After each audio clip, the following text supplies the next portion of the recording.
Саламатсыз muhterem газиз кардәшләр, сез Татарстан Яңа гасыр каналын карыйсыз. Эфирда Манзара информация музыкаль тапшыруы. Исәнмесез, кадерле тамашачыларыбыз, берәүләр өчен көн бер мизгелдәй узада китә. Кемнәрдер иртәгә җитсен өчен дип вакытлар саный.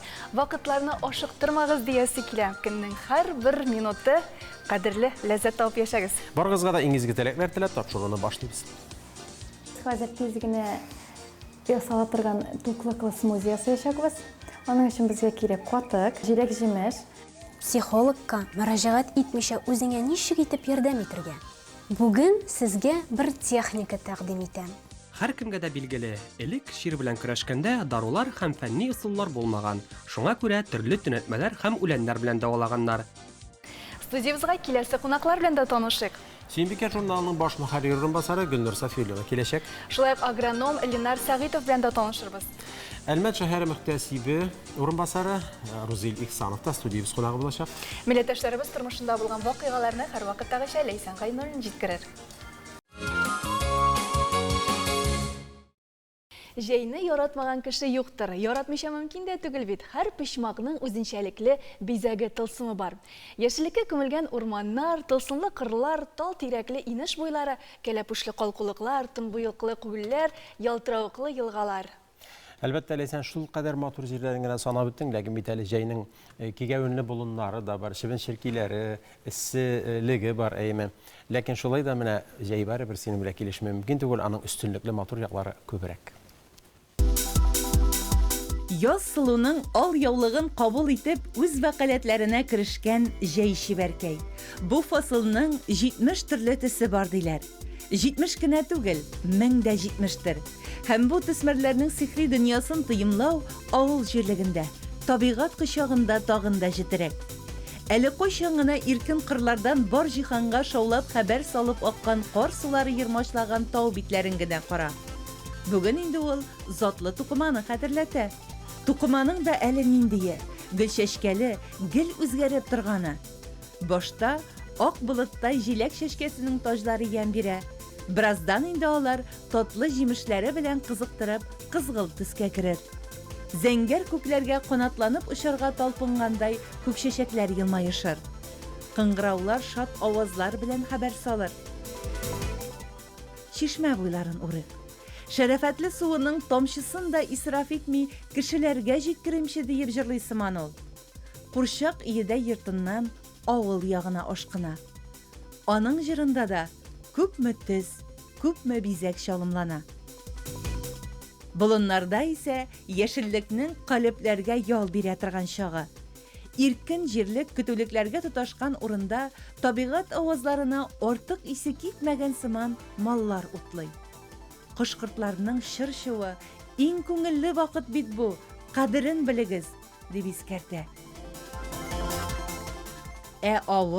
Авыл үзе дә йортларының төсе шушы әкияти табигать төсмәрләрендә югалып калмасынга сынын турайтып, рәхәт бер халәттә тормыш итә.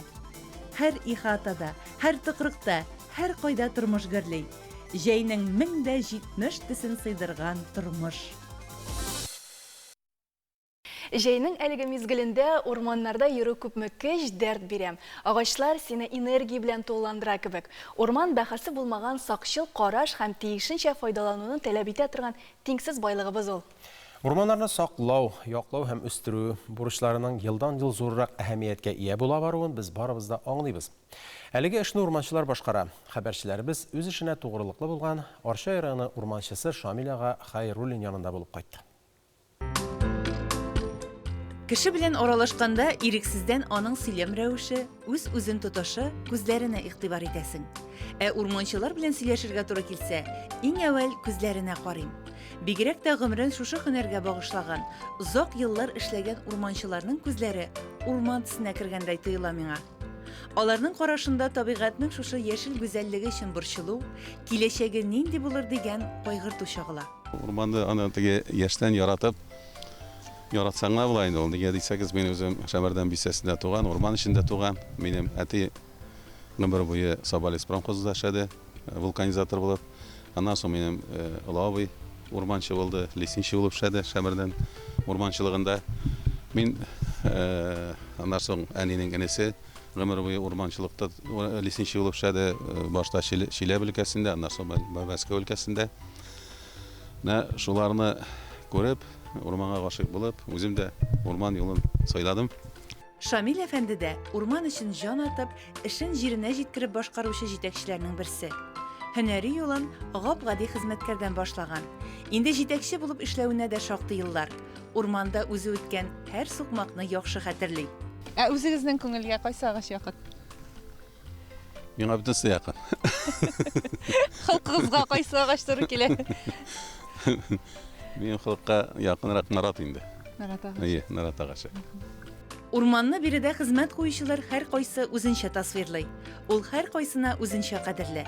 Заманында үзе эшләгән урманчылыкларда текә тауларга агач утыртудан курыкмый, аның мәйданын 2000-нән артык гектарга җиткергән Шамил әфәнде исә бик гади генә әйтеп аңлата. Безгә хәтле урманчылар үстергән урман. Хәзер инде бездә шул ук урманны калдырырга тиеш булачак буыннарга. Без шуңа тырышып, омтылып яшибез, урманчылар. Урманны саф, сәдә, серле, кай чагында шымлы да дибез.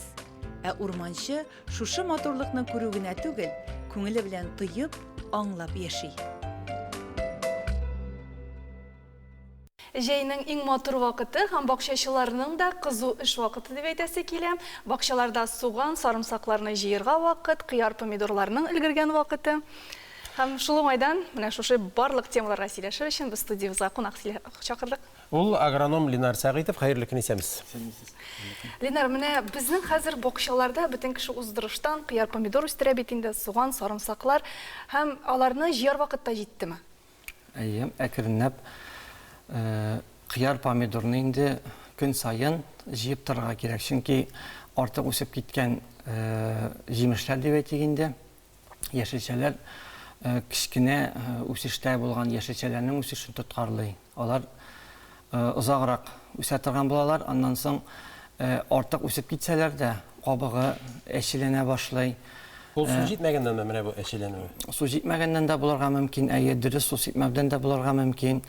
Шулай ук, әгәр дә калий җитмәсә, ул деформацияләнергә мөмкин.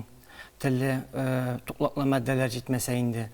Шуңа күрә кыярны һәр көн сайын карап тикшереп торырга кирәк инде. Томатларны шулай ук кызара башлаганнарын җыеп, караңгырак җиргә игә кертеп торырга була. Шулай ук томатлар кызарган вакытта, кызара башлаган вакытта су сибүне дә килергә кирәк. Артык күп тә булырга тиеш түгел инде, һәм бик тамырлары бик кырып та китмәскә тиеш. Шулай әгәр дә менә аны истә тотмаганда инде, әгәр дә помидорлар ярылырга мөмкин. Ярылгач инде анда төрле инфекциялар килә, алар тизрәк чириләр. Шуңа күрә кызара башлаганнарны инде җыеп караңгырак җиргә кертеп куйсак әйбәтрәк. Ярылу гына түгел, алар бит карала да башлый. Менә ул авыру башкаларга иярмәс өчен нәрсә эшләргә була? Беренче билгеләр күренү белән, әгәр дә үсемлек тулысынча дип әйтик инде, күп яфраклары зарарланган икән, зарарланган яфракларны җылкып бакчадан юк итәргә кирәк. Җимешләр дә бар икән, җимешләрне шулай ук җыеп алырга кирәк һәм җимеш биргән вакытта инде без химия препаратлары белән көрәшергә тәкъдим итмибез. Халык ысулларын кулланырга була, яисә биологик препаратлар типтерергә була инде. Бу фитофтороз авыртуына каршы, плодовые гнил җимеш чиреге була инде, шуңа каршы төрле препаратлар кулланырга була. Менә хәзер күп кешеләр зарлана, телә дигән әйбер бар бит инде, 3 кенә хәрефле бүҗәк, үлән бите. Менә ул корылыктан киләме, нәрсәдән ул үсеп китте быел? Үлән бите хәзер быел җәй кырда булгач, шуннан соң һава торышы температуралар безнең үзгәреп тора. Төнге температуралар салкынчарак, көндез бик тиз генә кызу температуралар булып ала. Шуңа күрә алар өчен быел бик файдалы ел дип әйтергә була инде. Алар сезонга 2-3 тапкыр поколение буын калдыра алалар инде. Хәзер менә бигрәк тә август башларында bir кат эсселәр киткәч, әйтик инде суытып һава суына башлагач, алар уже йомырка сала башлыйлар. Һәр шул йомыркалар инде bir işine butaqlarının asqı yapraqları işine indi tiyerek sağlar hem ol yapraqqa salıngan көкейлер дип йомыркалар дип әйтегендә дөресрәк булар кышлыкка китәләр һәм кышлап чыккач инде язгылыкта тагын һөҗүм ясарга мөмкиннәр. Шуңа күрә көндә куакларны карап тикшереп торырга кирәк. Халык усулларын кулланырга мөмкин инде. Ул ниндирәк халык усуллары? Көл эремәсе сибәргә була, дигетле сабын эремәсе сибәргә була яхшы иттереп. Шуннан соң суган, кабыгын төнәтеп сибәргә була. Сарымсакның үскән вакытта киңәш ителә сарымсакты уклар җибәрә бит әле. Шул укларны җыеп алып, кемдер аннан төрле әйтик закускаларда ясыйлар инде. Тәмләткечләр ясыйлар әйе. Шулай ук аны төнәтеп гөбләгә каршы, теләгә каршы инде сибәргә була. Менә горчица да бар бит әле. Аны болгатып сипсәң, ул да килешә микән? Горчицаны болгатып сипсәгез килешә. Шулай ук әйе табачный пыл тәмәке тузаны дип әйтергә була инде, аны шулай ук сипсәк була. Һәм менә шия быел кортлы икән дип әйтәләр. Монысы да шул корылыкның кәсафәтеннән микән? Нәрсәдән килә? Быел кыш көне бит инде салкыннар да бик аеруча каты күзәтелмәде. Январда гына суыклар булып алды да бер атна тирәсе. Яз да иртә килде. Шуннан соң туфракта тун катламада җитәрлек түгел иде инде барыбер әз иде. Шуңа күрә бөтен кырткычлар өчен бу бик яхшы шартлар булды инде. Шуңа күрә алар быел һөҗүмне әйбәтләп башкаралар инде бик актив рәвештә. Алар быел һөҗүм итәләр. Әмма суган сарымсакларны ала торган вакыт. Вакыт җиттеме инде? Менә дөресме? Кеше ала башлады? Суган сарымсакларны теге билгеле менә шул вакытта алырга дигән аның тәртибе юк. Кем ничек утырта инде, утыртуга карап, кемдер иртәрәк утырта, кемдер соңрак утырта. Иң төп шарт суган һәм сарымсакларның кыяклары саргая икән. Тамыр тирәсеннән инде уже сабак бүленеп әгәр дә шул җиреннән саргая башлый икән инде. Тоташ яңгырларга киткәнче суган сарымсакны җыеп алырга кирәк. Суганны алуның ике төрле усулы бар. Алгачта сабагын кисеп куя торган варианты бар. Һәм тагын берне ишеттем. Берәр атнама күпмедер сабакта турып торырга тиеш. Сабактагы файдалы маддәләр суганчага күчә диләр. Монысы дөресме? Дөрес, әйе. Алайса дөрес эшләгән. Күп очракта шулай дип киңәш итәләр. Сабак үзе кибеп, беткәч инде, шуннан соң гына тәртипләп кисеп, тагын бер кат әйбәтләп киптерергә куярга кирәк. Менә шундый бер усул бар, октябрь айында суганны утыртып куялар. Икенче елга мул уңыш алыр өчен. Менә бу дөресме? Мөхтәрәм тамашачыларыбыз, әлеге сорауга җавапны сез безнең социаль челтәрләребезгә язылып, тыңлый аласыз һәм күрә аласыз. Шуңа күрә безгә язылыгыз. Без хөрмәтле кунагыбыз белән саубуллашабыз. Уңышлар сезгә бик зур. Рәхмәт бик зур, сау булыгыз. Һәм тапшыруыбызны дәвам иттерәбез.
Махсус хәрби операция зонасында иратларыбыз безнең киләчәгебез, күп еллар элек ата-бабаларыбыз яулаган ирегебез өчен көрәшә. Тапшырубызда Россия геройлары гомерләре бәрабәренә җиңүне якынайтучы Татарстан егетләре хакында сөйлибез. Егетләребезнең җиңү яулап исән-сау кайтуына ышанабыз. Һәлак булган егетләр безнең хәтердә һәм йөрәкләребездә мәңге сакланыр. Җиңүне якынайткан Россия геройлары Татарстан Республикасына нисбәте булган егетләребез белән ихлас күңелдән горурланабыз.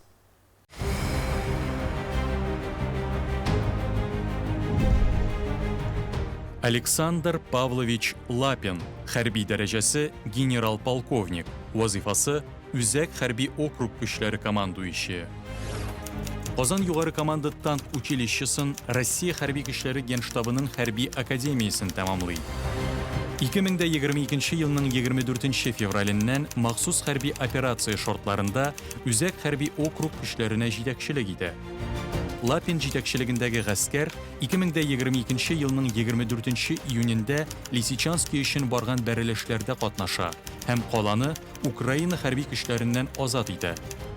Хәрби кеше өчен иң мөһим сыйфат үз илеңә, үз халкыңа файдалы булу дип исәпли Лапин. Россия Федерациясе президенты Владимир Путин фәрманы белән Александр Лапинга Россия герое исеме бирелә.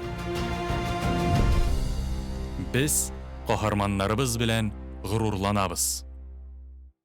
Илебез азатлыгы өчен көрәшүче егетләребез һәр вакыт безнең хәтердә, без аларны барлап, белеп торырга тиешбез һәм киләчәктә дә онытмаска бурычлыбыз. Шундый каһарманнарыбызның берсе Дмитрий Рыбушкин. Үлгәннән соң дәүләт бүләгенә лаек була.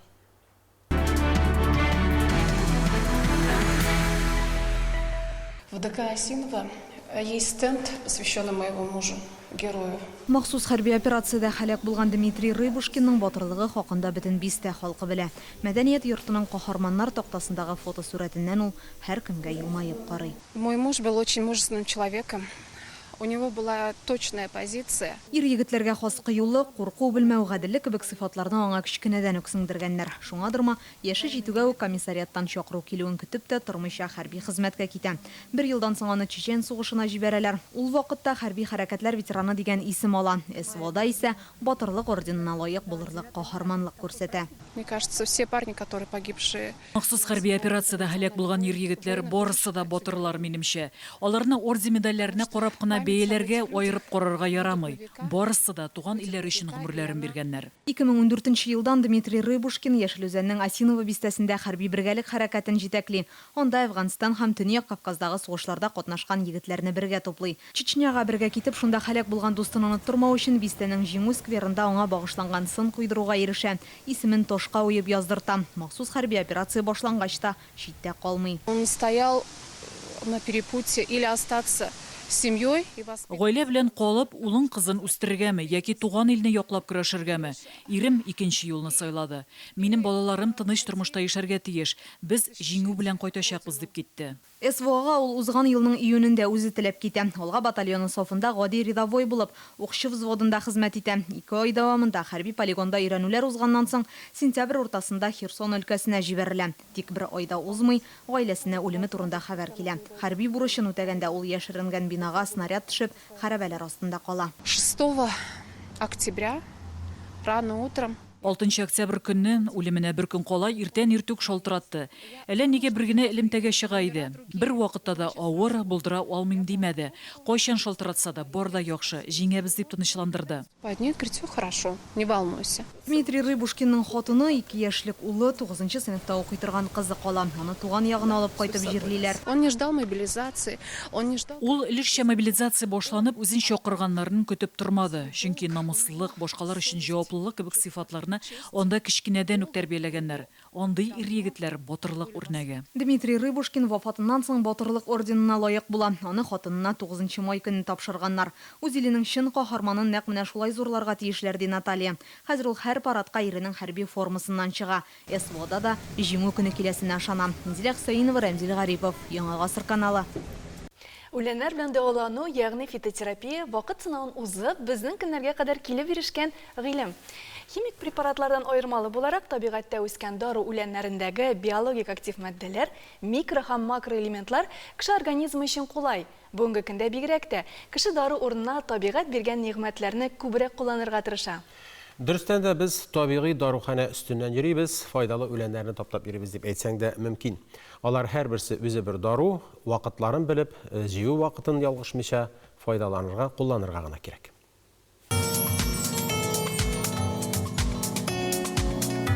Her kimge de bilgili, elik şiir bilen kırışkende darular hem fenni ısıllar bulmagan. Şuna göre türlü tünetmeler hem ulenler bilen davalaganlar. Elikkigi davalawçılar kullangan eng popüler ulen Ivan Shey, Ming Yaprak hem Ramaşkalar sanalgan. Alar kişi organizmına küç bergenler. İsimi ekiyetlerden bilgili Abu Galisine 900'ge yakın üsimlikning faydası turunda yaza. Jey, ul jilek jimiş kine tugil, daru ulenleri da jiyuşırı. Bu vakitte vitaminlar bakşada, ormanlarda, basularda öse. Alarını dürüst itip jiyu hem kiptiru, jey nimetlerin neticeli itip faydalanı usulları turunda köpler bilip jitkirmeyi. Bugün biz organizm için faydalı 6 türlü ulen turunda silaşırız. Bu, Ramaşka, Ming Yaprak, Ivan Shey, Sarı Matruşka, Zenger Matruşka hem Kayın Yaprağı. Әлеге үсемлекләрне түбә астында элеп киптерүе уңайлы, чөнки табигый шартларда кипсәләр аларның файдасы күбрәк була дип санала. Бүген 2 төнәтмә ясау сырын өйрәнербез. Ул Ромашка, Мең яфрак һәм Иван чәе. Әлеге үләннәрне аерым куллану да яхшы, ләкин берничәсен бергә кушып төнәтмә ясау тагын да файдалырак булыр. Дару ромашкасының сабаклары тармаклы була. Теш сызласа, эш авыртса, тамак шешсә, ромашка чәен ясап эчәләр. Кешеләр элеккедән Мең яфракны яра давалаганда кан агуны туктату өчен файдаланганнар. Әлеге үләннең суы теш казналыгын ныгыта, аның сыгынтысы төнәтмәсен, суын, ашказаны ишәк юллары авыртканда эчәләр.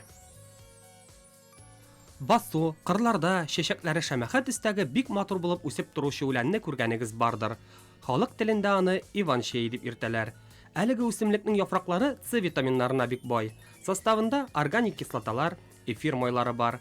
Иван чәе баш авыртуыннан, йокысызлыктан, ютәлдән бик файдалы. Әлеге үләннәрдән төнәтмәнең рецепты шундый. Ромашка чәчәкләрен кайчы белән кисеп алабыз. Шул ук эшне Мең яфрак белән дә кабатлыйбыз. Ләкин бу юлы чәчәкләрен генә түгел, яфракларын да сыпырып төшерү яхшы булыр. Шулар өстенә Иван чәе яфракларын ваклап салабыз. Аннары барысын бергә булгатабыз. Нәтиҗәдә барлыкка килгән катнашманы графинга бушатып, өстенә 1 литр кайнаган су салабыз. 10-15 минуттан соң төнәтмә әзер. Көненә 1 стакан эчсәгез файдасы булыр. Әлеге чәй иммунитетны ныгытыр, тынычландырыр һәм кан басымын яхшыртыр. Икенче төнәтмәне ясар өчен безгә сары мәтрүшкә, зәңгәр мәтрүшкә һәм кайын яфраклары кирәк булыр. Сары мәтрүшкә. Кайбер якларда аны ярабай дип тә атыйлар. Аның каты сабагы очына вак сары чәчәкләр алтын сыман бүрек булып оешкан. Аның актив компонентлары ул гиперицин һәм флавоноидлар. Әлеге үсемлек йокысызлыктан ярдәм итә, аппетитны ача һәм ялкынсынуны баса. Зәңгәр мәтрүшкәнең файдасы турында һәркемнең ишеткәне бардыр. Аның составында аскорбин кислотасы һәм дупло материаллары булганга, аны нерв авыруларына каршы кулланалар. Кайын яфракларына килгәндә, ул кыры ютәл һәм салкын тиюдән ярдәм итәр. Икенче файдалы төнәтмәнең рецепты шундый. Сары һәм зәңгәр мәтрүшкәнең яфракларын сак кына сыпырып төшерәбез. Шуннан соң кайын яфракларын бөрүләреннән шүпләп ваклап салабыз. Бөрүләрен дә кушарга була. Килеп чыккан катнашманы чәйнеккә бушатып, өстенә салкын су салып күпертеп алабыз. Ярты сәгать төнәтәбез һәм чәй урынына эчәбез. Ул организмны ныгытыр, эч авыртуларыннан дәва булыр һәм нервларыгызны рәткә китерер. Исегезгә төшереп үтәсе килә. Һәркемнең организмы үзенчәлекле һәм биредәге төнәтмәләрне эчер алдыннан табиб белән киңәшләшүегезне сорыйбыз. Җәй көне яшелчә, җиләк, җимешләр бик күп, аларны күбрәк кулланырга тырышыгыз. Ашар алдыннан смузи ясарга мөмкин. Белмәгәннәр өчен смузи ул изелгән яисә тарттырылган җиләк-җимешләр. Мондый тирешимлекне ясаганда җиләк-җимешләр үзләренең барлык файдалы матдәләрендә саклый. Көненә берничә порция смузи ишү, көнлек яшелчә һәм җиләк-җимеш нормасын тулыландырырга сәләтле. Хәзер тиз генә ясала торган туклыклы смузи ясаячакбыз. Аның өчен безгә кирәк катык, туңдырылган җиләк-җимеш, монда инде безнең кура җиләге, җир җиләге һәм бакча җиләге булачак. Хәзер без аларны алып, барысын да бергә булгатабыз. Катык салабыз.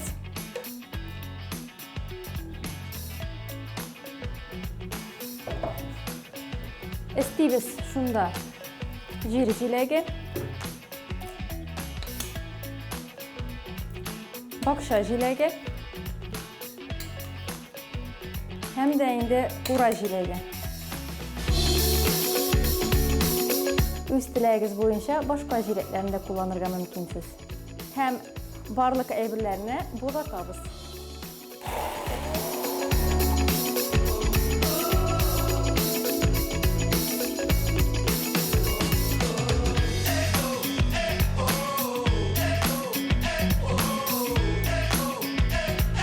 Хәзер инде моторлык өчен бетне кафтага куябыз. Безнең тиз генә әзерләнә торган смузиебез әзер, тәмле булсын.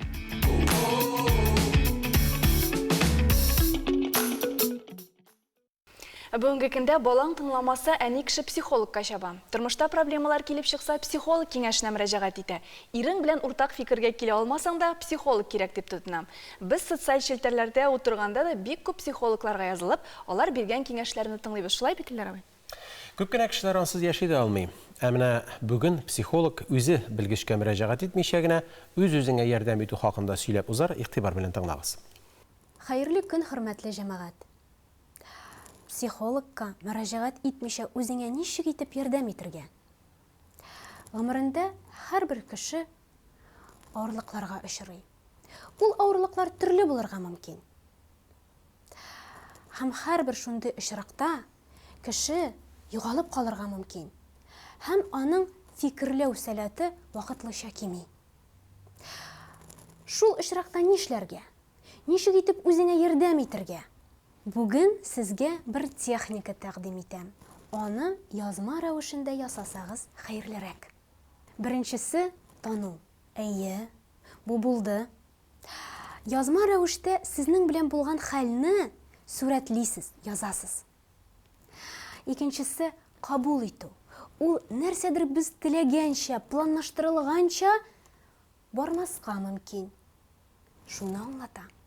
Чынлыкта без авыр хәл аркасында түгел. Үзебезнең тормышка ашырылмаган өметләребез аркасында күңелсезләнәбез.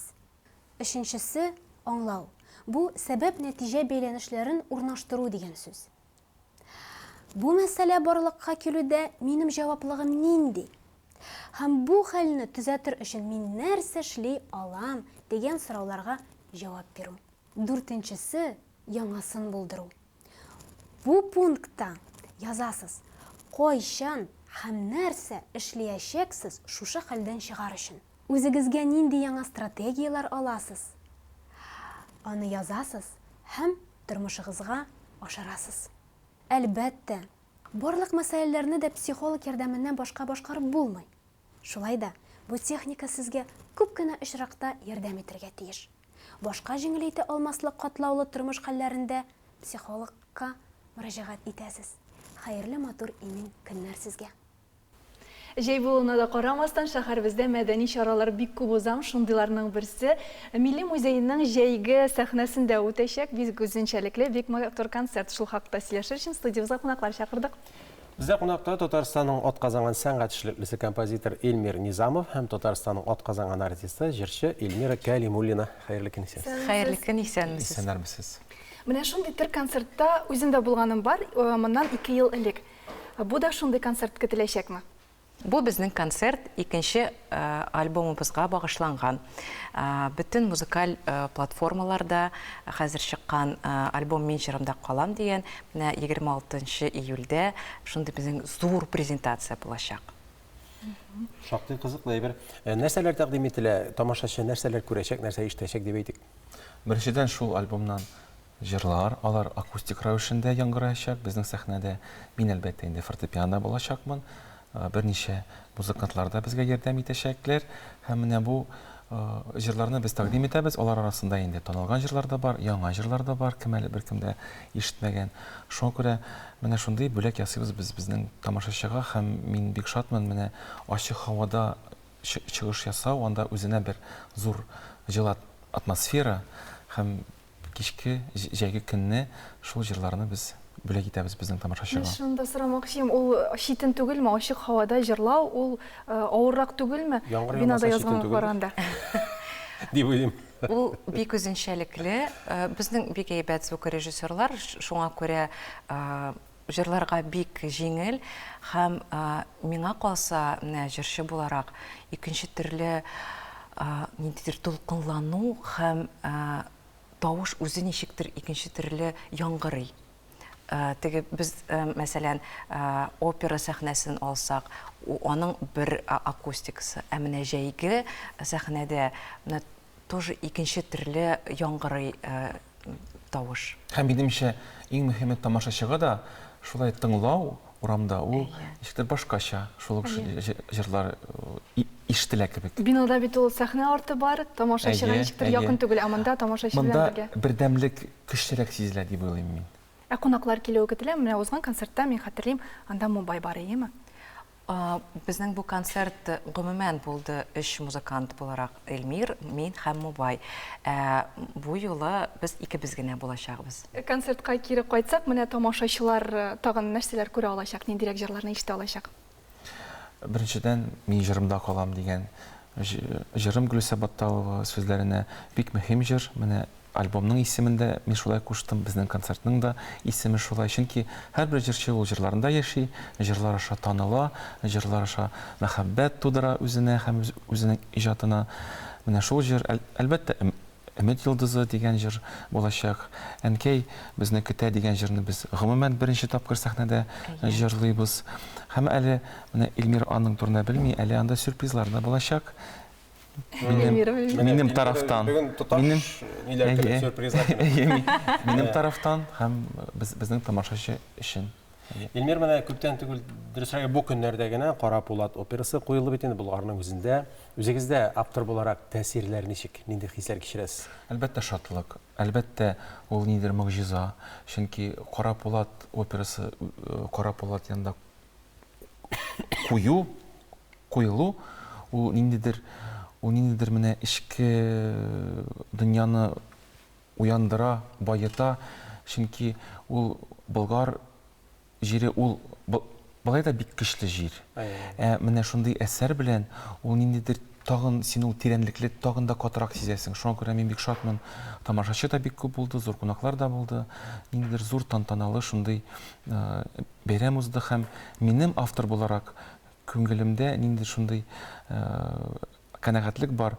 Кара Пулат үз урынын тапты кебек. Һәм менә Алла теләсә, Алла бирсә, һәр елны уланда яңгыраячак.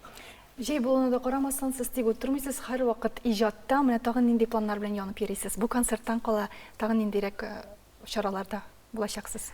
Мин яңа гастроль турга әзерләнәм. Алла бирсә, көз көннәрендә Түбән Камада, Чаллыда, Казанда, әлбәттә, Мәскәүдә, Уфада һәм Ульян шәһәрендә сольный концертлар куячакмын. Һәм мөһим шәхес кунак булачак Эльмир. Әле менә шулай дип уйлыйбыз, 3 шәһәрдә, Мәскәүдә, Уфада һәм Ульянда. Шулай дип планлаштырабыз. Эльмира, сез безнең студиягә килгәндә бирелә торган традицион сорау, кинода тагын төшәчәксезме, чакыралармы? Минем сезне бик кинода күрәсем килә. Рәхмәт, бик зур. Минем хәзерге вакытта кино минем гаиләм. Мин үземне яңа рольдә. Гомумән безнең тормыш үзенә бер зур кино. Һәр көнне. Пока тәкъдимнәр юк. Ярар булыр әле иншалла, булырга насыйп булсын. Һәм әлбәттә сөенеп иҗат итәргә язсын. Эльмир, сезгә дә зур уңышлар телим. Сезнең яңа җырларны, матур җырларны тыңлап сокланабыз, аларны яратабыз һәм кат тыңлыйбыз. Бик зур уңышлар сезгә. Бик зур рәхмәт. Исән сау гына күрешергә насыйп булсын. Хөрмәтле кунакларыбыз белән саубуллашып, тапшыруыбызны дәвам иттерәбез. Төркиядә чыгып килүче Кардәш каләмнәр әдәби нәфис популяр журналының июль саны Гаяз Исхакыйга багышланган. Анда татар әдибе, җәмәгать эшлеклесенең тормышы, иҗаты, сәяси эшчәнлегенә кагылышлы 14 мәкалә урын алган. Журнал Гаяз Исхакыйның тууына 145 ел тулу уңаеннан әзерләнгән. Милләттәшләребез тормышында булган башка вакыйгаларны хезмәттәшебез Ләйсән Гайнуллина җиткерер. Ләйсән, сез сиңа. Рәхим итегез. Хәерле көн, мөхтәрәм тамашачылар, республикабызда һәм чит төбәкләрдә яшәүче милләттәшләребез. Үзбәкстан мәдәнияте һәр вакыт һөнәрчелек, сәнгать һәм пешекчелек белән бәйле булган. Кояшлы илнең үзәгендә борынгы Бохара шәһәрендә ефәк һәм тәмләткечләр халыкара фестивале узган. Күңелле бияләр, милли костюмнар һәм әлбәттә ефәк һәм тәмләткечләр күргәзмәсе килгән кунакларны таң калдырган. Шын көнчыгыш әкияте мөхитендә безнең махсус хәбәрчебез Сәрбиназ Кәримова да булып кайтты. Бүген Үзбәкстанның үзәгендә урнашкан борынгы Бохара шәһәрендә 20нче халыкара еләк һәм тәмләткечләр фестивале ачылды.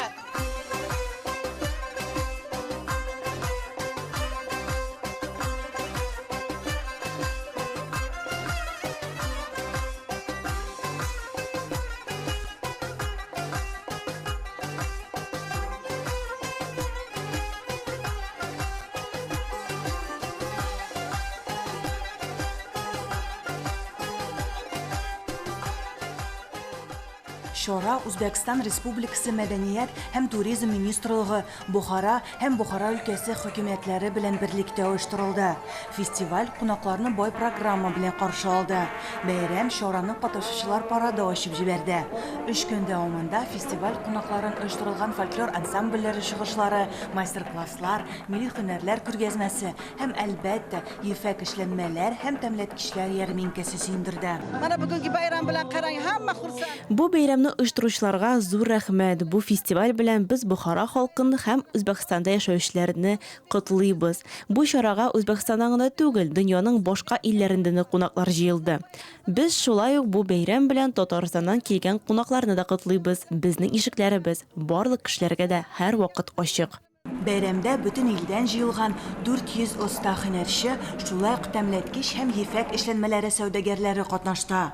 Дөньяның 40 иленнән 10 меңнән артык кунак Шин көнчыгыш әкияте мөхитенә чумды. Biz Buxoro viloyati Peshku tumani Afshina folklor etnograf xalq ansambli bilan Бүген без Бохара өлкәсенең Пишек районы фольклор ансамбле белән чыгыш ясыйбыз. Бәйрәм бик күңелле үтте, бик кызык булды. Барыгызны да котлыйбыз. Я приехала из Алматы, а мои любимые родственники приехали из Тель-Авива, из Израиля. Нам очень нравится в этой стране. Быел фестиваль үзенең 20нче еллыгын билгеләп үтте. Шараның төп максаты исә милли мәдәниятне, сәнгатьне, шулай ук җирле эшләнмәләрне бөтен дөньяга тәкъдим итү, таныту иде. Ульяновск өлкә татар милли мәдәни автономиясе 2016 елда төбәктәге татар авыллары тарихы һәм анда туып үскән танылган шәхесләр турында китаплар чыгаруын максат итеп куйган иде. 7 ел эчендә өлкәдәге 67 татар авылының 34 китаплы булган. Аларны башлыча авылда гомер итүче мәдәният һәм мәгариф ветераннары язган. Мәләкәс районы Отнагыл авылы хакында да саллы гына китап басылып чыккан. Күп кунаклар һәм район җитәкчеләре, тарихчылар катнашында аның авторы Ринат Илкин китапны авылдашларына һәм укучыларга тәкъдим итте. Теманы Рәмис Сафин дәвам итәр. Дөресен әйткәндә, Россиядәге татар авыллары турында китаплар язу бурычын моннан берничә ел элек Бөтендөнья татар конгрессы куйган иде. Һәм шул ук елны Ульяновск татар автономиясе каршында төбәкне өйрәнүчеләр клубы оешты. Ел саен төбәкчеләр өчен форумнарда уздырыла башлады. 5 форум узды, 100дән артык кеше йөри, кызыксынган, язган, уйлыйбыз, качандыр да языр дип, авыл тарихын, төрле чаралар уздыру, мемориал такта өлү, бүтән ниләр белән. Бүгенгә әткәндә 67 татар авылының 30дан артык авылның тарихы уже язылган. Өлкәнең берничә татар авылы булган Мәләкәс районының Атнагыл авылы турында бу икенче китап. Аның беренчесе 2015 елда 400 данәдә басылган иде. Ул чыкканнан соң китап автор Ринат абыйга авылдашлары бик күп яңа мәгълүмат һәм фоторәсемнәр бирәләр. Шулай итеп, тагын бер китап чыга. Әлбәттә, инде китапны әзерләгәндә Ринат абыйга байтак кына архивларда утырырга, музейларда булырга да туры килә. Самар архивында дөньяның ише, дөньяның акчасы, Тюменьдә, Уфада, Нижний Новгородта, Мәскәүдә. Шул архивларда эшләдем. Билгеле, зак еллык зур хезмәтнең нәтиҗәсе дә куанырлык. Китапның сыйфаты гына түгел, төзелеше һәм эшләнеше дә күпләргә өлге булып тора. Бу китапны без Татарстан фәннәр академиясенә беренче тапкыр күрсәттек уже 28 апрельдә. Галимнәрнең әйтүе буенча бу китап өчен авторга зур исем бирергә кирәк дип әйтелде. Бу инде структура, китапларны ничек язарга кирәк. Борынгы Сембер төбәгендә татар авыллары тарихын, аннан чыккан танылган шәхесләрнең язмышын өйрәнүдә өлкәнең Өмет газетасы да зур өлеш кертә. Татар авылларының күпчелегенең тарихлары бүгенге көннәре газетабыз битләрендә басылып та чыкты инде. Менә шушы материаллар нигезендә безнең төбәкчеләребез, краеведларыбыз үзләренең китапларын әзерлиләр. Һәм без аларга 30 ел элек басылган материалларыбызны эзләп табып биреп, аларга шушы китапларын әзерләргә дә ярдәм итәбез. Шунсы сөенечле өлкәнең татар авыллары турында китаплар язу эше бүген дә бик уңышлы дәвам итә. Ватнагыл авылына, аның кешеләренә багышланган яңа китапны тәкъдим итү кичәсенә килүчеләрнең байтагы шушы авылда туып үскән кешеләр. Ул китап минем өчен бик бесценный дисәм дә була. Ул безнең балаларыбызга калачак ул китаплар. Ринат Васильевичка бик зур рәхмәт. Гадәттәгечә тантана барышында китапны әзерләүдә, материал җыюда катнашучыларга һәм аны бастыруда ярдәм итүчеләргә яңа китап белән бергә Бөтендөнья татар конгрессының рәхмәт хатлары да тапшырылды. Соңыннан барлык кунаклар һәм ераклардан кайткан авылдашлар аш тәлләре янында аралашып, балачак, яшьлек хатирәләр белән уртаклашты. Араларында 40-50 ел күрешмәгәннәр дә бар. Бер күрешү үзе бер гомер дип юкка гына әйтмәгәннәр шул. Бүгенге менә шулар иде, атнагыз уңышлы үтсен, сау булыгыз. 19 гасырда хатын-кызларның офицер дәрәҗәсенә җитүе мөмкин булмаслык бер факт булып саналган. Ләкин андый хатын-кыз бар. Ул 1812 елгы сугыш каһарманы, Россия империясе гаскәре белән Смоленск һәм Бородино сугышларында катнашучы Надежда Дурова. Ул гомеренең соңгы көннәренә кадәр Алабуга шәһәрендә уздырган, биредә аның тормыш юлын чагылдырган музейда эшләп килә. Чын мәгънәсендә Алабугалыларның горурлыгы булган кавалерист ханым тарихта бик билгеле зат. 1812 елгы Бөек Ватан сугышы каһарманы кавалерист кыз Надежда Андреевна Дурова үзенең озын гомеренең соңгы 35 елын Алабуга шәһәрендә үткәргән. Биредә аның йорт утары сакланылган. Бүгенге көндә ул мемориаль комплекс аның мәйданында 2 катлы музей, Надежда Андреевнаның бюсты, мунча, амбар, беседка, арба сарае бар. Ишек алды 19 гасыр мөхите рухында кавалерист кыз истәлекләренә таянып ясалган. Музей усадьбы Надежды Андреевны Дуровой открыт в 1993 году. Музей 1993 елның 27 августында Надежда Дурованың тууына 210 ел тулу уңайыннан ачыла. Бүген аның йорты Россия мәдәни мирасы булып санала. Кавалерист кызга багышланган музей берәү генә һәм ул бездә Алабугада урнашкан. Әлеге шәхес үз гомерендә бик күп шәһәрләрдә яшәп ала. Украина, Сарапул, Петербург, Мәскәү, Уфа, әмма иң тыныч вакыты гомеренең көзе биредә үтә. Музей 5 залдан тора. Аларда Надежда Дурованың бала чагы, хәрби хезмәте, әдәби эшчәнлеге белән танышып була. Әлеге манекен аерым игътибарга лаек. Ул шәхеснең үлчәмнәре буенча ясалган. Озын булмаган икән рус амазонкасы. Буе нибары 1 метр 64 сантиметр. Әмма бу аңа сугыш полкына алыну өчен җитә.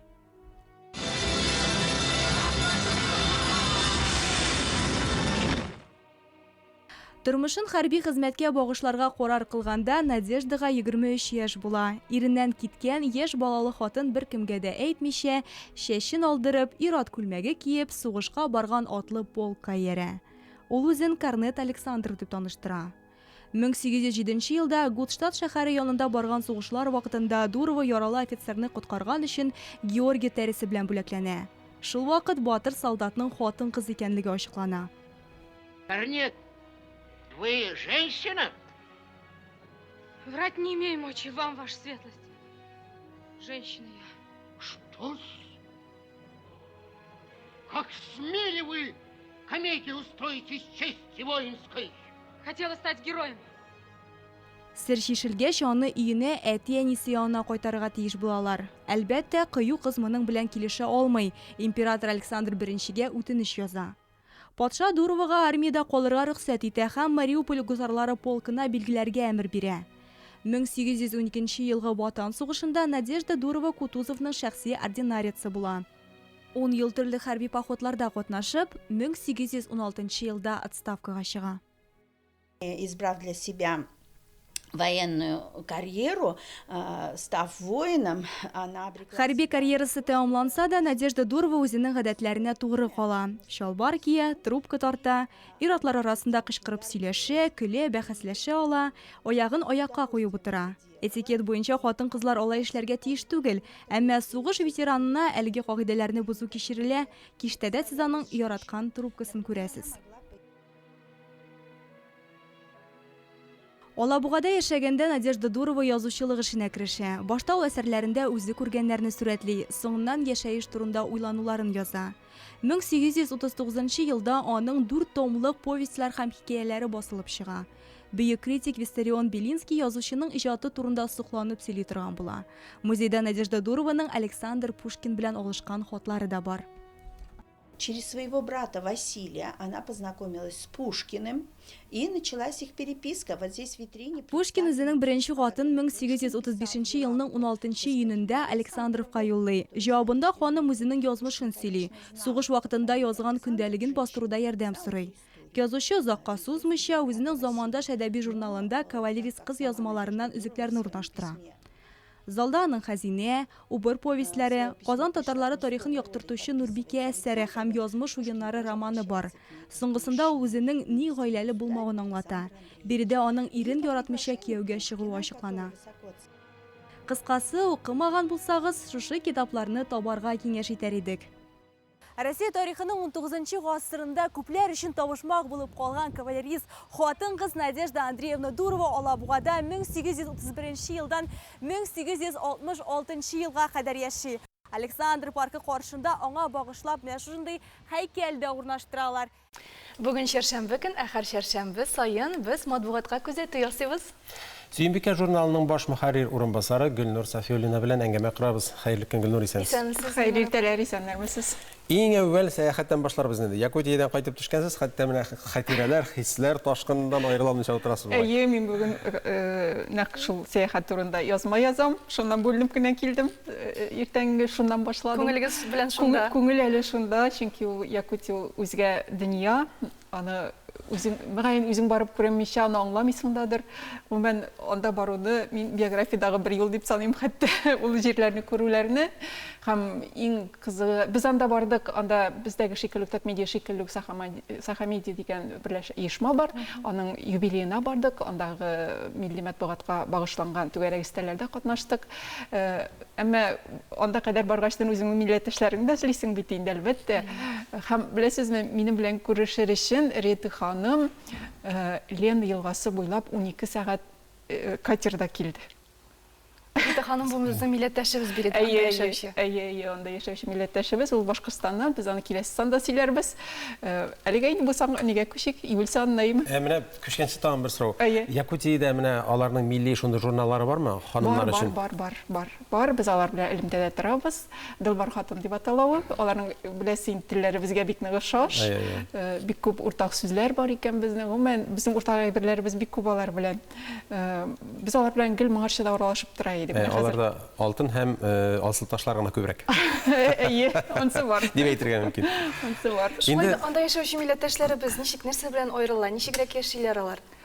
Алар ничек аерыла дигәндә мөгаен аларда менә сагыну хисе кишлерәктер. Менә әлегә әйттем бит, Рита ханым минем белән очрашу өчен 12 сәгать килде юлда дип. Мин инде шул баштан ук белдем инде мин аның шул араның шулай ераклыгы икән. Ул күрше шәһәрдә генә дип әйткәннәр иде. Күрше шәһәрләренә аларның бит анда аралар бик ерак. Я самолет белән килергә була, я су юлы белән диде. Мин инде шул кадәр минем белән очрашыр өчен генә аның кадәр юлга чыкмассыз бит дип теге уңайсызланып калган иде, ләкин мин инде Якутиягә менә юлга барганда ул миңа язды, Гөлнур, мин киләм дип очрашуга дип. Аларда әлбәттә сагынулар көчлерәк һәм аларда телне ярату, телне саклау зуррак, безгә караганда бик күпкә зуррак. Мин шулай дип аңлап кайттым. Инде июль санына килсәк, ниләр белән куандырачаксыз бу айда? Бу айда. Менә безнең Сөймбикәне күп вакыт итеп без гел әйтәбез, мин килгән саен да еш кабатлыйм ул сүзне, ул язмышлар журналы дип инде. Менә бу санда да безнең укучыны сыкландырырлык язмышлар бик күп. Менә мин аның безнең укучы мөгаен бу санны ачкачтым, менә бу гаилә кеше дигән язмадан башлар дип уйлыйм. Ул Әлмәттә яшәүче Рәмзия һәм Наил Әхмәдуллиннар гаиләсе турында. Рәмзия ханым бик соңына кияүгә чыга һәм аның иң зур теләге бала табу була инде. Балага узгаштан 6 айлык чакта ул кинәт авырып китә һәм аңа табиблар яман шеш дигән диагноз куялар. Баланы сакларга да, әнинең гомерен сакларга да дигән монда табибларның бик зур батырлыгы да чагыла бу язмада. Ул баланы ярып алалар, әнигә инде операция ясыйлар, аңа 4нче стадия дигән яман шеш дигән диагноз куелган була. Һәм ул бу авыруны җиңүнең иң зур сире минем яшәргә булган теләгем һәм гаиләнең кеше ди, иренең яратуын атый. Һәм менә бу язманы укыгачтын да, анда бер җөмлә бар, бик күңелгә тия торган. Жаның кылыс тендә булганда бәхетнең нәрсә икәнен тоясың ди ул. Менә бу язманы укыгачтын да күпләр үзләренең гаиләләренә бөтенләй башкача күз белән карарлар, якыннарына. Мин шулай дип уйлыйм. Һәм чынлап та теге күңелне уйландыра торган, гамнәргә сала торган язма бу. Шундый ук язмаларның тагы берсен, менә бу филантроп Шмәкәр дигән язма. Ул төзелеш компаниясы һәм аның генераль директоры турында, Ильяс Гыймадов турында, бу файлның, безнең районда эшли торган файлның энесе. Шулай ук менә эшмәкәрләр, без бит инде алар акча турында гына уйлый дип күпләр уйлый индеме? Шулай итеп фикер йөртә аларның уенда акча гына дип. Ләкин кына салалар да китәләр дип уйлыйм. Ләкин менә мондый язмаларны укыганнан соң аларның фикерләре үзгәрер, дөньяны матурларга дигән, матурларга дип яши торган кешеләрнең берсе ул файл. Шундый ук файл дип әйтәм инде. Ильяс әйе. Шундый ук тагы бер геройларыбызның берсе менә Гөлфия ханым Халиуллина, ул Чаллыда эшләүче сабыр мөселман хатын-кызлар киеменең хуҗасы, шушы сабыр брендына нигез салган кеше. Автор дип әйтик. Ялай дәяргә була. Менә мин аның кибетенә барып кергәч, Чаллыда шок каттым. Ул шактый зур гына кибет һәм аның иң зур бүлмәсен музей дип әйтик инде, музей били. Ул анда бөтен үзләре якларыннан, үзләре нәселләреннән борынгы әйберләрне җыйган, сөлгеләрне, намазлыкларны, шундый нәрсә аның күңеленә хуш килгән, нәрсә сакланган аларның гаиләләрендә, аларның нәселләрендә һәм башкаларга да күчкән бик күп инде анда. Берәү булса шушы бүлмәгә шул ук тегү машиналарын утыртып куяр иде, тагын да зуррак бизнес ясау турында хыялланыр иде. Ә ул менә шушы элеккеләрне, элекке бизәкләрне саклау, җыю, туплау белән мәшгуль бүгенге көндә. Шуларны яшәтү белән, яшәтү хыялы белән яши. Чыннан да шактый кызык. Һәм гадәттәгечә журнал бит инде бик күркәм генә шибәр ханымнарны биреп бара тышлыкта.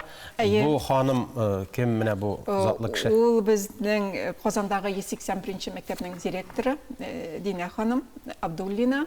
Аның менә баскычлар дигән тормыш баскычлары турында укырлар, укучылар. Һәм ул шулай ук теге мәгариф өлкәсендә эшләмәгән кешеләр өчен дә бу кызык булыр дип уйлыйм бу язманы. Шигъриятны да читләтеп үтмисез. Менә күрдем журналның беренче битләреннән. Асия апаның шигыре белән башлана, июль дигән шигырь. Ул инде теге журналга ниндидер бер төсмер бирә торган шигырь, теге җәй. Санның бисмилласы дип әйтик. Җәйнең санның бисмилласы, рух бирә торган, шушы санга алып кирип китә торган андый шигырьләр без биргәлибез инде. Бу санда менә проза укучыларына безнең Роза Камалдинованың хикәясе көтә, ул чәчәк белән чәчәк дигән хикәя белән очрашу. Шулай аларның ниндидер бер матур мизгелләр калдырыр. Җәй көне булса да безнең укучыларыбыз анда журналны укырга вакыт табыр дип уйлыйбыз. Әле минем бер танышым Чистайда ул укытучы кеше инде кайчак битенә элек инде бик күп алганнар барсы да, аннан ничектер бер изелеп торганнар. Ул быел яңадан язылды бу ярты еллыкта. Һәм алуга миңа яза инде мин әле укырга вакыты да булмас дигәнем. Алдагы көнне хәбәр итте инде Гөлнур журнал килде дип. Икенче көнне яза мин моннан соң бар тик Синбикәгә генә язылачакмын. Ул бит шул кадәр затлы һәм син аны җыеп барып була, үзеңнән соң балаларыңа калдырырга була дип. Шундый кызык бик күңелле бәя булды. Шуннан да шулай безгә дә әйтәләр, журнал һәрбер саны китапка тиң дип. Әйе, шулай. Монда дөрестлек бар. Бик зур рәхмәт, иҗади уңышлар сезгә. Рәхмәт сезгә дә. Бик зур рәхмәт, без тапшыруыбызны дәвам иттерәбез. Җәй көндә балаларга ял итәргә ирек бирмибез. Бу бик матур күренеш, татар шигырьләрен ятлатып, аларны сөйләтү, ул бик матур. Тәнгә физкультура, гимнастика кирәк булган кебек, зиһенгә дә менә шундый тренировка кирәк, һәм ул әлбәттә шигырь ятлау белән ачыла гына бара.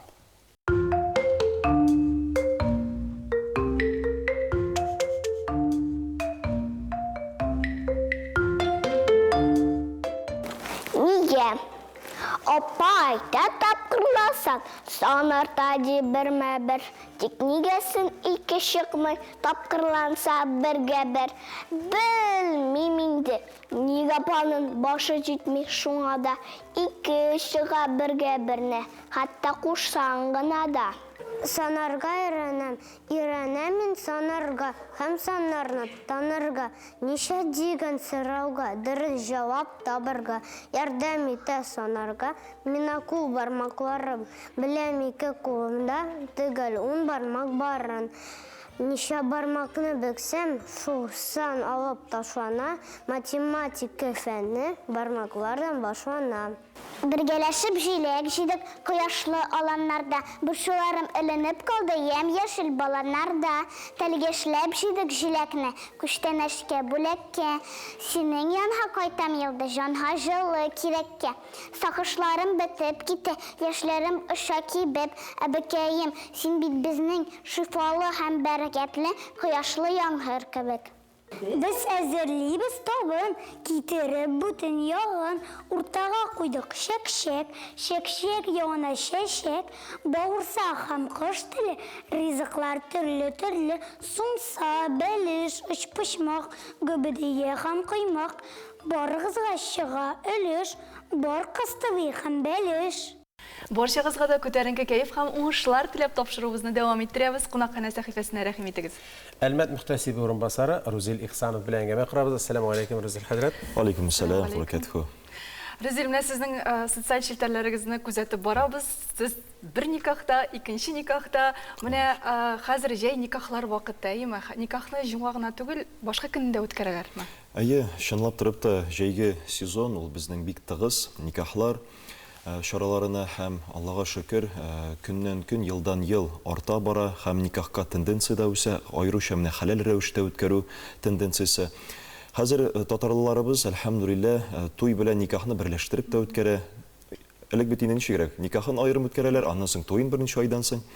Шуңа күрә Аллаһка шөкер, һәр атна диярлек үткәрәбез һәм көнгә килгәндә ешеннан да җомга көн генә диелмәгән һәм вакыты да теге мәсәлән төшке вакыт кына диелмәгән. Хоть иртәнге вакыт, хоть төшке вакыт, хоть кичке вакыт һәм атнаның любой көне. Рәхим итепне. Никахның шартларын да искә төшереп узыйк. Менә еш кына аны кайбер хәзрәтләр әйтә, кайберләре бик сөйләп тә бетермиләр. Нинди шартларга туры килергә тиеш өйләнешүче, гаилә коручылар? Әйе, шартларга килгәндә, әлхәмдүлилләһ, шартларыбыз бик җиңел, бик гади. Әмма аның бик әһәмиятле әйбере ул никах төшенчәсе үзе. Әмма инде без хәзер монда тирән киреп китеп һәм никах төшенчәсе турында әйтә алмабыз, әмма шартларын искә төшереп китәм. Иң әввәл әлбәттә ки мөселман булу. Ул иң төп шарт булып тора. Аеруча безнең егет кешенең мөселман динендә булу һәм кыз кешенең мөселман динендә булуы. Әйе, Коръән буенча рөхсәт ителә, мәсәлән, мөселман егетенә яһудилардан яки насара хатын-кызларынан хатынлыкка алырга, әмма шарты бар, ул чиста, пөхтә һәм шулай ук диндар булырга тиеш. Үз динендә, чиста, пөхтә, саф. Шуңа күрә, әмма икенче шарты ул әлбәттә ки шаһидләр булу. Ике ират булса хәерлерәк инде, әмма Ханафи мәзһәбе буенча бер ират та һәм ике хатын-кыз шулай рөхсәт ителә, әгәр дә төрле хәлләр булыр мөмкин. Но әлхәмдүлилләһ, еш һәр вакыт иратлар гына инде. Шулай ук иратларга да шаһид булыр өчен шартлар мөселман булуы, балиглыкка җиткән, ягъни совершеннолетний булуы һәм акылында аңында әлбәттә ки. Өченче шарты ул ир белән киләчәк ир белән хатынның бер-берсенә риза булып барулар әлбәттә ки. Бездә динебездә тыела көчләп, мәҗбүрләп, ничектер барыбыр да бер төрле хиссез тапшыру, өйләндерү, ирексезләп, ул хупланмый динебез тарафыннан. Шуңа күрә барыбыр да ир белән киләчәк ир белән хатын бер-берсен алдан күреп, бераз гына ниндидер үз симпатия барлыкка килеп инде бер-берсенә риза булып барулары шулай шарт булып тора. Шуңа күрә никахта да сорыйбыз, риза булып бардыңмы, әгәр риза булып бардым, алдым, бирдем һәм башкасы. Шулай ук инде 4нче шарты ул безнең мәһр бүләге, ул инде никах бүләге күчтәнеше һәм хатынның беренче хакы.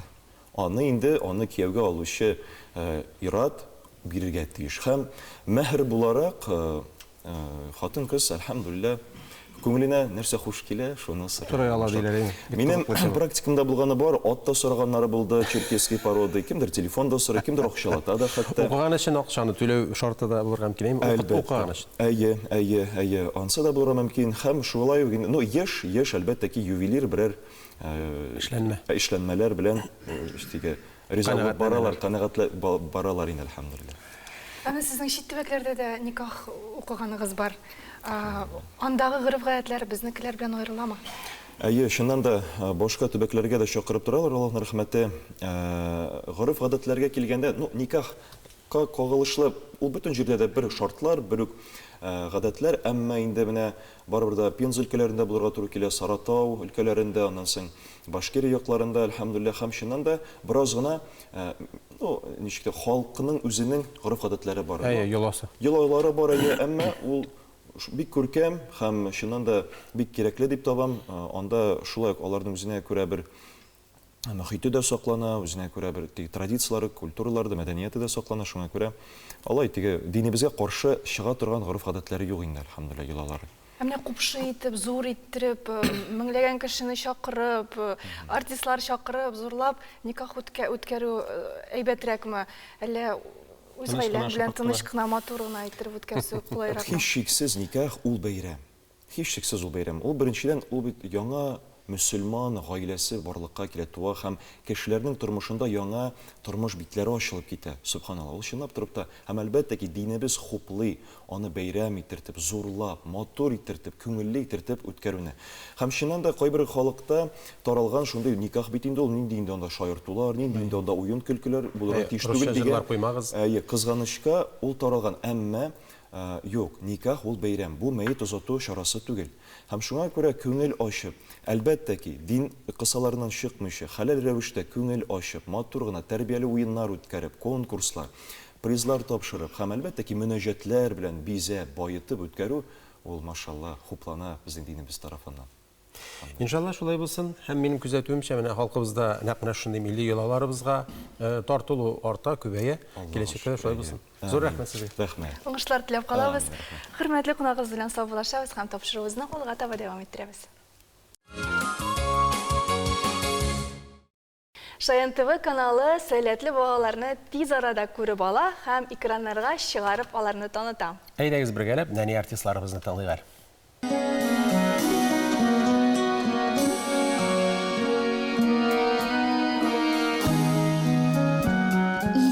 Елга буенда Казанымда туганмын. Гүзәл Казан, туган калам. Бик бәхетле шуңа мин.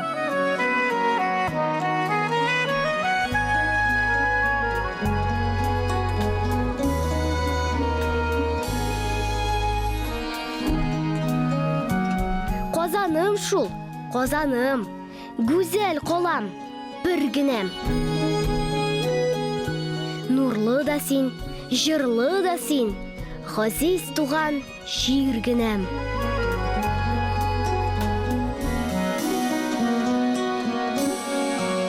Ал шәфәкләр батадыр, таңнар сызылып атадыр, таң нурларында коенып, оппак йортлар калкадыр.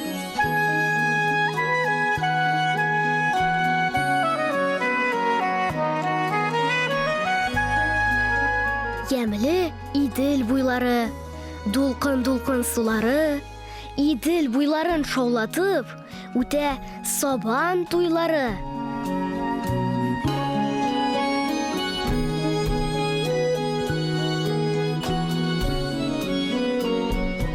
Казаным шул, Казаным, гүзәл калам, бер генәм. Нурлы да син, җырлы да син, газиз туган җир генәм.